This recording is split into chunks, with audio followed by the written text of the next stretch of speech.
жазганда эми почерки анча эле эмес экен. Карап мен айттым, эмне жакшыраак жазбайбы экен дедим.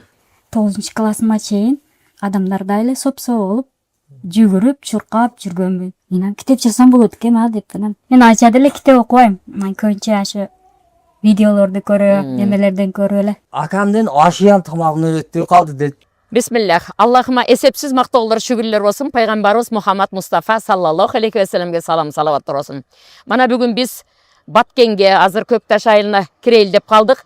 Зыяратыбыз болуп атат. Мыкты инсандар менен жолугушуу алдыбызда турат. Биз Баткендин Көкташ айылына кире беришинде турабыз. Бул жер тынчтык жери. Ар канча айта турган болсок, мактана турган деңгээлде. Элин, жерин канча айтсак аздык кылат. Мына ушундай улуу жерде Насиба Абдуллаева деген, тагыраак айтканда мотиватор, көпчүлүк үмүтсүз болгон адамдарга шүгүр кыл дей турган деңгээлде жеткиликтүү китептерди жазган, макалаларды, эмгектерди кылган. Ушул бир тууган мусулман Насиба Абдуллаеваны зыярат кылып, анын өз оозунан кылган эмгектерин сиздерге көрсөтөйүн деп келатабыз. Кандай эмгектерди кылган, канчалык алдыга карай умтулуусу бар экендигин өзүңүздөр көрөсүздөр алдыңкы кадр. Ассаламу алейкум, Баткен. Колумда аябай бир руханий дүйнөгө азык боло турган мыкты китеп бар. Үмүттүн шооласы өчпөсүн. Автору Насиба Абдуллаева. Биринчи китеби Эртеңдебе, бул экинчи китеби. Биз азыр ошол кызыбызга учурашканы, баарлашканы баратабыз. Ушунчалык бир адамдардын руханий дүйнөсүнө азык сала турган, шык бере турган, дем бере турган, намаз баштай электер баштаймын дей турган, эми баштагандар оңдой турган, ал эми окуп жүргөндөр дагы да бекемдей турган, Аллахка таяна турган, сыноо келсе анын артында жакшылык бар экенин биле турган, ушундай бир мыкты азык түшө турган китепти жазган кызга баратабыз, Насиба Абдуллаевага. Кудайыма шүгүр, мана кандай сонун аба ырайы, кандай сонун жер, мыкты эл бул жакта, башка улуттар менен ынтымакчылыкта жашашат. Кудайга шүгүр, азыр биз ошол жака жол тартып баратабыз. Жолугушууну Аллах таалам насип кылсын, бардыгына тынчтык, амандык болсун. Жалпы эле ушу ар бир адамдын руханий дүйнөсүндө, үй бүлөсүндө, мээле көйүндө, айылында, шаарында жана жалпы мамлекетте тынчтык болсун, ынтымакчылык болсун. Ассаламу алейкум ва рахматуллахи ва баракату. Şu Nasibe'nin artı merin keli ataslar. Şunu bu Nasibe kızım bana şu kitapta yazgandan ki şu kitaptın bet açardan men bolğon. Alayçı ustaz, Şer Muhammed ustazlarga şunu razıçılıkты bildiremin. Şu kişiler Nasibe'ni Nasibe kılıp elge tanıtkan şu Alayçı ustaz menen Şer Muhammed ustazlarga Rahmat. öte tazim kılıp aytamen. Rahmat. Men şu kişiler menen tanışıp, bardaşıp, oturup, süйлөшүp, bana Allah'a şükür çoğun artıdan Umraga barıp geldik kızım artıdan. Allah razı olsun. Мына көрдүңүздөрбү? Адамдын талантын, илимин, эмгегин баалап устаздар, дамлылар, Алайчы Сейитбек устаз, Шер Мухаммад дамлылар жардамын кылды. Анан ушундай бир талант чыгып, бүтүн эл пайда көрдү ушу китептер мененчи. Анан ошонун аркасында мына үй бүлө Насиба Абдуллаеванын атасынын көп эмгектери болгондо чыгышына, элдер пайдаланышыначы. Ошого айта турган нерсебиз, динге кызмат кылган, ыхластуу адамдардын пайдасы бардык жерде тебирет экен. Жазган кызыңыздан эл пайдаланса, ошонун эмгегин чыгарганга устаздардын пайдасы тийип, ошонун аркасынан баарыбыз мындай ахиретке болгон ыхласыбыз түзөлүп баратат да. Бисмилlah, Кудайыма шүгүрлөр болсун. Бүгүнкү күндү тагдырыбызга жазган Роббиме хамды шүгүрлөр болсун. Үмүттүн шооласы өчпөсүн китебинин автору Насиба Абдуллаеванын китебиндеги мазмундуу темаларды мен ар жерде айтып, сабактарымды айтып, мана эми ошо кызымдын өзү менен сүйлөшүп отурам да, автор менен манеке Насиба Абдуллаева жанымда отурат. Алхамдулиллах. Сен айтат элең, бир келип кетиңчи Баткенге келгенде деп. Көбүнчө эле мүмкүнчүлүк болбой калат эле. Мана бүгүн атайын ушуга зыярат кылалы, сүйлөшөлү, баарлашалы деп келип отурабыз. Тепти мен ушундай көтөрүп жүрөм. Башымда турат, сумкемде турат. Себеби аябай руханий дүйнөгө азык сала турган, шык бере турган, дем бере турган, Аллахка кайрылса ийгилик боло турган сөздөрдү камтып кеткенсиң. Асалым, сөз сенде. Биринчиден Аллах Таалага чексиз шүкүрлөр болсун. Ушундай сиздер илимдүү, жакшы инсандарды Аллах Таалам бизге жеткирип, сиздердин жүрөгүңүздөргө салып, жолугууну насип кылган Аллах Таалама чексиз шүкүрлөр болсун. Туура жолду багыт берип, туура жашоого жол көрсөткөн пайгамбарыбыз саллаллаху алейхи вассаламга салам салаваттар болсун. Саллаллаху алейхи. Пайгамбарыбыз саллаллаху алейхи вассаламдын хадисинде айткандай, зиярат кылып келген ар бир кадамыңыздарга, саатыңыздарга, убактыңыздарга периштелердин кечирим дуасы Аллах Тааламдын ырайымы жаасын. канчалаган адамдар намазды окуй электер. Ушинтип окусам болот турбайбы? Баштайын. Бир аз баштагандар, мындай каталаным бар экен, оңдойын. Ал эми окуп жүргөндөр бекемделип калат да. Кантип жаздың алтыным? Мен өзү негизи биринчи Эртең Дебе деген китебимди жазып чыктым. О, сонун чыккан ал китебиң дагы. Бул Эртең Дебе деген китебимди жазуумдун максаты ден соолугу үчүн канча адамдар бар. Ошолор жашоодон налыгандар көп. Намаз окуган канча адамдар бар. Ошолордун ушу Аллах Тааланын туура жолуга түшүп калышы үчүн себепчи болуп калайын деп Эң туура. Жакшы ниетиң болгон, жазып чыктым. Ошолор Аллах Тааланы таанып калса деп, намаздарын окуп калса деп, биринчи китебим ошондо чыкты. Андан кийин бул үмүттүн шоласы. Буда бүт азыр адамдар мындай болуп калды го. Үмүтсүз адамдар көбөйдү. Кичине эле мындай неме жашайт. Кыйынчылык болуп калса, Наалып, жетишпейт, болбойт. Ошолорго каратып жаздым. Ичинде көп намаз жөнүндө жаздым. Намаз жөнүндө, шүгүр жөнүндө жаздым. Окуган адам өзгөрүлөт да. Баягы Эртең Дебе деген китебиңде мен Москвага барганда келиндерге айттым, кайнене кайнатаңар балдарыңарды багып турат, телефон чалдыңарбы? Чалган жоксуңар? Эртең чалам. Бүгүн барып чалгыла, менин лекциямдан кийин бүгүн барып чалгыла. Апоо, балдар кыйнаган жокпу? Атоо, жакшы отурасыз, бүгүн чалгыла, уктуңарбы? Насиба Абдуллаева жазган деп туруп айттым эле. Ошо адамдар азыр кандайсың деп жазса, жакшымын деп жооп бергенде зерип калды да. Ана кара. Ерип калды. Сурашканга эч ким мындай адамдардын немеси жок эле да, мындай мейракы. Ошолорго карап мен ушинтип жаздым эле да, ата-эне, бир туугандарга, Ооба. досторго. Мазмун сонунда алтыным. Ар кайсы теманы камтыгансың, ар кайсы катмардагы адамдарга бул өтө бир пайдасы тийип атат да. Эң сонун. Шүгүр, биринчи Аллах Таалага чексиз шүгүр болсун. Аллах Таалам ушинтип, мисалы азыркы адамдар дүйнө түйшүгү менен ора болуп жатканда менин жүрөгүмө Аллах Таалам акыреттин немесин салып койду да. Кызыкчылыгын. Акыреттин кызыкчылыгын салып койду. Башкалар балам, үйүм, жайым деп жүргөндө мен ушинтип жазып чыксын. Ооба, эң туура. Туура жолуна түшүп калышына себепчи болсун деди. Кичине бир жакшы нерсе тапсам ушу адамдарга жөнөтүп шулар туура жолго түшүп калса, намаз окуп калса деп. Эң жакшы. Ооба. Эң сонун. Китептериме бардыгы максаты ошондой да. Мен Абдуллаева Насиба Баткен районунун Көкташ айылында туулганмын. Биринчи 9 классыма чейин адамдардай эле сопсо болуп, жүгүрүп, чуркап жүргөнмүн. Сабактарды да жакшы окуп, 5 менен бүткөнмүн. Кийин эле Аллах Тааланын немеси экен. Суносу болуп калды. Суносу экен, ушундай болуп, ушинтип ооруп калдым да. Бирок ушул оорунун артында мен Аллах Тааланы тааныдым. Ошо Аллах Таалага таяндым. Ошого ишендим. Сынбай, чөкпөй. Ошо сынбай, чөкпөй ушинтип отурам. Намаз, Куран, намаз окуп, Куран окуп. Чоң энең үйрөткөн экен, кичинеңде? Намазга. Чоң энем менен кадатандар. Чоң атаңдар. Намазын калтырбайт эле да, мындай эми толук окуп жүрөт эле. Ошолордун арты менен окуп. Кара кандай? Аркаларда жыгылып. Ошентип окуйм. Ушинтип. Карыялар бар үй жакшы да, неберелерге көп насааттарды айтышат, өздөрү үлгү болушат. Чоң атам айткан, чоң энем мынткен деп туруп, ошолордун жүрөгүндө көп нерсе калып берет да. Ошондуктан чоң атаң энең барбы? Чогуу жашайбы дебестен, атасы бар, апасы бар үйгө барам. Кайната кайненем болуш керек менин. Ошолордун насаатын угам, ошолордун ак батасын алам дегиле. Мен азыр ошо 3-китебимди ошентип жазайын деп атам да, мындай элдердин жашоосун алдырып, келин, кайнене, ата-эне, балдарга тарбия, бири-бири жоктоо, бириге бири мээрим төбүү. Ошо жөнүндө эми баштадым, эми Аллах Таала насип кылса, ден соолугумду чың кылып турса, оорубай. Биринчи мен бактылуулук формуласы деген Чубак устаздын шакирттери менен иштеши баштадым. Устаз өзү атын коюп, неме кылып берген. Аллахка рахмат асын. Бактылуулук формуласы деп өзү китеби бар го.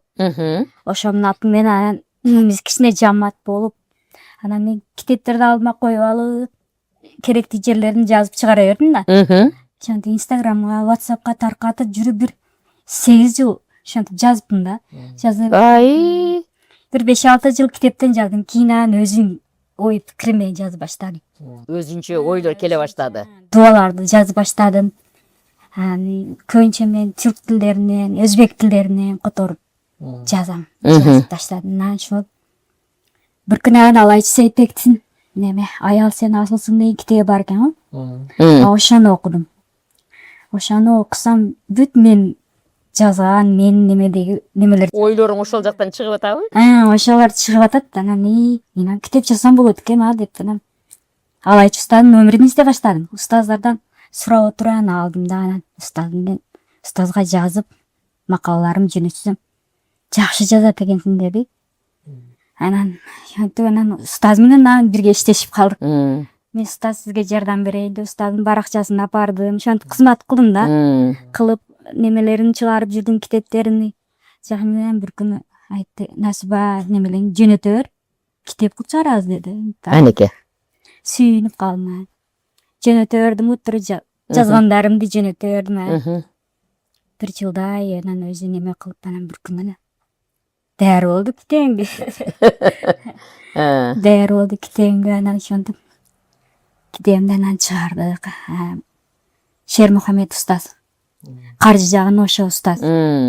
Алайчы устазга, Шер Мухаммед устазга ыраазычылык билдирем. Ошо устаздар менин китебимди оңдоп, Алайчы устаз неме кылды, оңдоп берди. Даярдап берди. Шер Мухаммед устаз бүт каражатын өзү мойнуна алып, чыгарып, сатып, таркатып, ошондой. Бир мыкты жигиттер да мен үкежаным ол. Ноокаттык. Мага китеби чыкса эле жетип келет. Сизге хадия китеп алып келдим деп. Жакшы, эң сонун. Кара кимдер менен байланышып, ушундай бир чыгармачылык жолунда баарлашып, анан умрада беришти. Умрага барып келдиңиздер, Атакең, апакең болуп барып келдиңер. Эртеңдеби деген китебимдин немеси. Ачылуу немесин Аземинде. Ооба. Ошо китептин багыт түкөнү биринчи өзүмө берди. Андан кийин Шер Мухаммед устаз өзүнүкүн атама берди. Анан талай кылып сиңдим бар эле улам китеп жазат. Алда энеме берди ошентип. Мен айча деле китеп окубайм. Көбүнчө ошо видеолорду көрөм, немелерден көрүп эле. Ошолорго Эми ошону перевод кылышта оңой эмес да алтыным. Өзүмдүн оюмду кошуп, мындай башкачараак кылып чыгарам. Мисалы умрага барам деп ойлогон эмеспиз да биз. Телефондо эле карап туруп, кара таштып кол тийгизип коюп койтелим да. Бизге да насип кылсын Аллах кылам. Биринчиден ата энем барып келсе мен өзүм кантип барам дедим да. Ата энемди жөнөтсөң деп анан ошондой деп дуа кылып анан баягы неме китебим чыкты. Китебим чыккандан кийин баягы жакшы өтүп жатты да, ошо ниет кылдым да. Китебим жакшы неме болуп калса атам менен энемди умрага жөнөтөм деп. Тахажжуддан туруп дуа кыла бердим. Анан ошо немеде көрдүк да. Ошо китебимдин ачылышыда мага сөз берди да. Сөз берсе да ушинтип менин бирден бир тилегим ата энемди умрага жөнөтөм дедим да. Ошол жерден анан тилегим кабыл болгондой болду. Атама ошондон ыраса Кудайга ишенди да. Дуа кылса кабыл болот экен да атам. Сеники ошондой болду да. Атам таң калып. Чоң устаздардын алдыга апарып койду да. Мен ким элем дейм да. Өзүнчө кийин şu kızımдын артыдан мен şu кишилер менен отуруп көрүшүп, şu Насибанын артыдан менин да даражам мындайга өзүнчө башкача болуп кетти да. Биринчи şu Насибаны Шер Мухаммед барчы көргөн эмес эле да. Биз Карабалтада şu лечение кылып жүргөндө барып калды, анан Насибаны бир көрүп кетейик деп анан барып калдылар. Анан ашты кылдык, şu Ватикан күрүшүгө жакшы кылып ашты кылып отурдук. Анан Алайчы устазы көрүп кирип барды. Кирип анан биз дагы о кишилерди көргөн эмеспиз да. Таамашып кирип отуруп тамакты койдук. Тамакты койгонубузда Алайчы устаз жакшы эле жеди.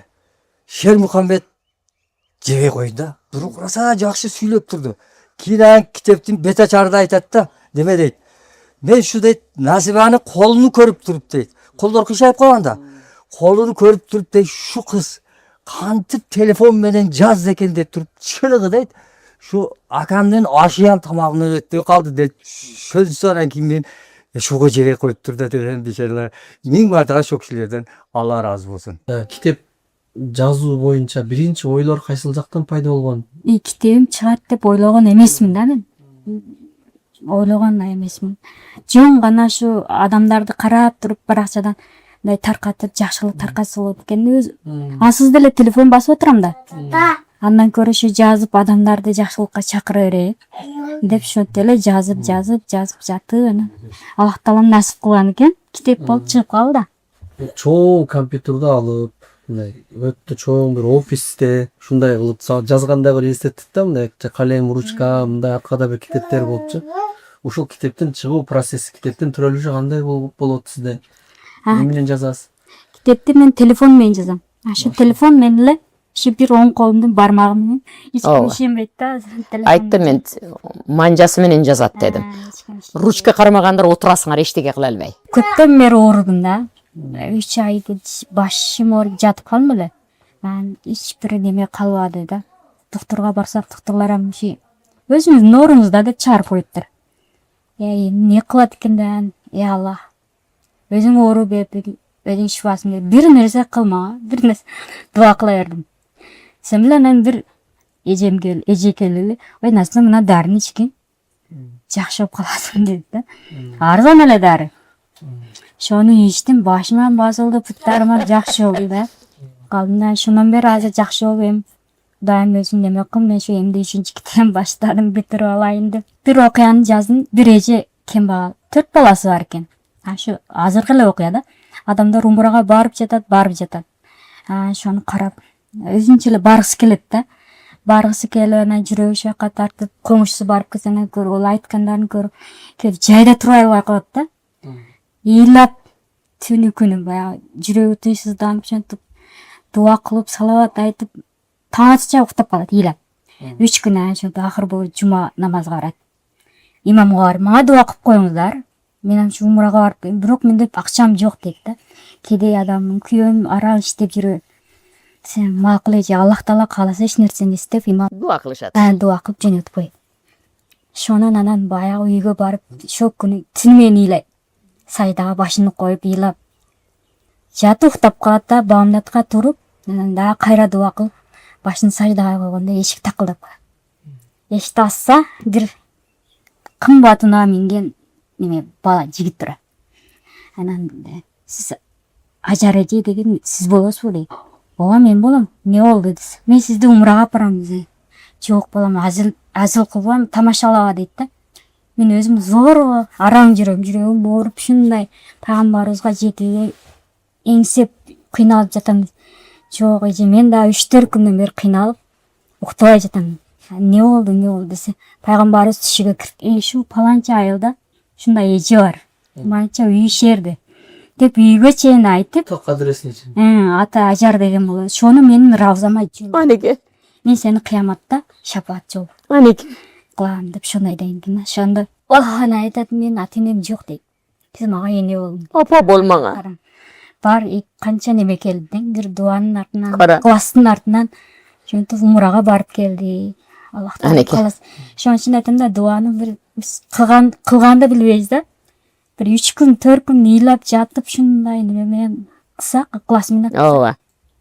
Иса пайгамбар айтат го, силердин ишениңер бир будайча болсо, тоодо жылдырмак дейт да. Ишениңер будайча ыклас менен кылынган болсо, дуаңар тоону жылдырып жиберет эле. Анеке. Ошо биз дуа кылганды, сураганды билбейбиз да. Ооба. Арасап күнөн менен кылабыз. Ошондой кылыш керек. Туура. Мага берчи, бересиңби деп сурабаш керек экен. Кыргызстандын эң четиндеги область болгон Баткендин четинде отурсаңыз деле Кыргызстан боюнча дээрлик тааныйт да китепке жакын адамдар. Тааныйт. Бул мотивация каяктан келет?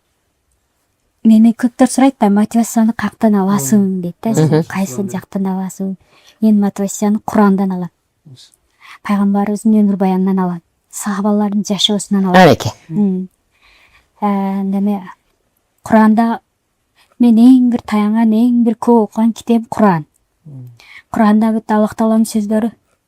Шар сүрөсү бар. Алан нашрухлас. Ошол сүрөнү мен аябай жакшы көрөм. Ошондо ошону окусам эле жүрөгүм тынчыйт да.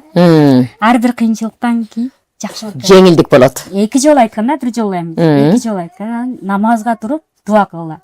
Деп ошону ошол Кара. неме сүрөлөр менен өзүмө мотивация. Анеке. Бакара сүрөсүндө да бар го. Акыркы аяттарында силер көтөрө албаган жүктү мен силерге жүктөбөйм деген нелер бар. Аллах таала мен силердин тамагыңардан жакынмын силерге. ооба Силер дуа кылгыла, мен силерге жооп берем. ооба Ошондой аяттар менен туура жайнакы драма театрында сүйлөп атам, кайсы жыл экен, бир топ болуп калды, анан кийин белектерди беришип атат, бир упаковкада келди, китеп дедим, кармалап эле. Анан үйгө келип ассам, неме эртеңдеге деген китеп экен. Анан жазыптыр. Жазганда эми почерки анча эле эмес экен, карап мен айттым, эмне жакшыраак жазбайбы экен дедим. Билбедим да. Кийин анан билип атпайм, мен аны билбесем, тааныбасам, көрбөсөм, окуп чыгып эле, ой, ушундай сонун китеп экен дедим анан кийин. Самидин устазга ошонун кол коюлуптур. Мага мана Насибанын телефонун тез бериң деп жаздым. Анан телефонду жөнөттү, анан байланыштым. Ошентип байланышып калдым. По телефону эле сүйлөшүп атабыз. Баткенкейине бир бурулуп кетиңчи көк ташка деди. Анан бир мүмкүнчүлүк болсо бурулам дедим, ана бүгүн келдик Талтыным. Бир барып ошо устазым менен жүзмө жүз көрүшсөм деп көп ниет кылдым. Интернет өнүккөн заман. Бар жок өнүккөн заман. Шылтоо жок заманда мен эч нерсе кыла албаймын, окуй албаймын, билбеймин дегенге шылтоо жок заманда убакыттарын туура өткөрүп, интернеттен илим алам десе да интернетте болуп жатат. Интернетти туура пайдаланып, кыздарды эркелештириш керек, үйдө бышыктап, баардык тарбияны үйрөтүп туруп анан үйдө кыйналса да, ал жака баргандан кийин кыйналбай калат. Азыр искусственный интеллект өнүктү да. Азыр мурда китеп жаза албаган адам да китеп жазып баштады. Топтоштуруп. Азыр эми сиз чат GPT искусственный интеллектти колдонгонуңузда сиздеги болгон талант менен мурдагынан караганда жакшыраак, дуураак эмгек чыгышы мүмкүн да. Азыр ошого колдонуп атасызбы искусственный интеллект? Мен да колдоном, бирок мен мындай ички дүйнөм менен жазам да. Жазсам чат GPT башкача кылып коет да, мындай. Башка өзгөртүп коет да. Мен ошон үчүн грамматика жагынан оңдотом. Чат GPT грамматика жагынан, дефис үтүр ошол жактарын оңдотом. Анан бир аз мындай сөздөрдү тереңдетип, окшош эмес сөздөрдү оңдойт го, ошолорун пайдаланып жатам. Сиздин оңдоп тура турган, кеңеш сурай турган устазыңыз ким? Кимден сурайсыз? Алайчы Сейитбек, ошол устаз алат. Хадисинин аяттарын ошол устаз тилгап. Ооба. Анан мен көп эле мындай сезимдер менен жазам да. Көп неме кайталанган сөздөрүн алып салат, оңдойт. Эки китебимден ошол устаз оңдоп чыгарып берди. Оорубай турсам, азыр ушу 3-чү китебимди эсеним ашы күзгө чейин бүтүрүп алсам деген максат бар. Жакшы. Ошол анан ден соолугум жакшы. Азырынча да мен азыр максатым. Эгерде Аллах таалам өзү мындай шифа берип жакшы болуп кетсем, Бишкекке барып илим алам дейм. Көп илим алып, илимдин аркасында дагы да мындан да жакшы кылып китептерди жазып, ошентип мындай Аллах тааланын жолунда үммөттөргө, диниме кызмат кылсам деген мен ой максаттарым бар да. Мен ушинтип отурганыма, ушинтип жашап отуруп, ушундай жаркылдап отурганыма мен биринчиден ата энеме ыраазычылык билдирем. Шу күнгө чейин мени карап, көтөрүп, кичинемде кандай карап келген болсо, күнгө чейин атам жетпеген жериме бутум болду, энем колум болуп, тургузуп, бет колумду жууп, кийимди кийгизип карап келе жататтар. Аллах таалага шүкүрлөр болсун, атам, ата энем мени ушул күнгө чейин карап келген ар бир демине, ар бир күнүнө, саатына Аллах таалам кечирим берсин. Баарыбызды чогуу Фирдаус бешинде бирге кирүүнү пайгамбар салих инсандардын арасында бирге кирүүнү насип кылсын. Ата энеме Аллах таалам ден соолук берсин биринчи. Амин. Ден соолук берсин. Бекем иман берсин.